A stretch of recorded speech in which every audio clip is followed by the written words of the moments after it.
বন্ধুরা, আজ নিয়ে এলাম লোভনীয় চিংড়ি মাছের ভর্তা, খুবই সুস্বাদু।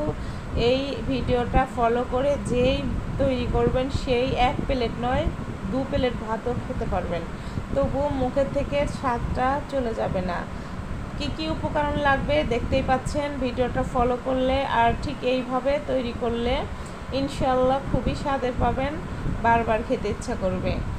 আর যার যার পরিবারের সদস্য বুঝে, অবস্থা বুঝে, মাছটা বুঝে আপনারা মাছ এবং পেঁয়াজটা, রসুনটা একটু বেশি দিলে বেশি ভালো লাগে।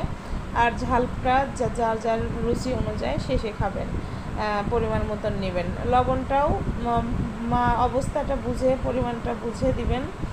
আর সেগুলো দিয়ে বেশি একটা কষ্ট করতে হয় না। শুধু তেলটা গরম করে পরিমাণ মতন তেল নিয়ে টেবিল চামচের, মনে করেন এক পোয়া মাছের মধ্যে 2 টেবিল চামচ তেল দিলেই হয়ে যাবে। দিয়ে গরম করে 5-6টা কাঁচামরিচ নিয়েছি, কারণ আমার অত একটা ঝাল খাওয়ার অভ্যাসটা কম, যার কারণে 5-6টা কাঁচামরিচ আর রসুনটা বেশি দিয়েছি কাঁচামরিচের সাথে। আর হচ্ছে পেঁয়াজটা, বেশ কিছুটা পেঁয়াজও দিয়েছিলাম। এখন বন্ধুরা বলি যে এটা ভাজি করার সময় একটু জালটার পরিমাণটা মাধ্যমিক ব্যবস্থাটা করে নেবেন, কমিয়ে নেবেন, কারণ বেশি জোরে পাওয়ার দিলে এটা তেমন একটা ভালো হয় না।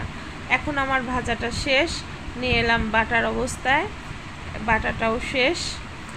এখন বন্ধুরা মুখে দিয়ে টেস্ট করে দেখলাম খুবই স্বাদ হয়েছে। বন্ধুরা রেসিপিটা ফলো করে দেখবেন, ইনশাল্লাহ খুবই ভালো লাগবে। আর ভালো লাগলে বন্ধুরা একটা রিকোয়েস্ট, সাবস্ক্রাইব আর লাইকটা করে দিবেন, শেয়ারটা করবেন।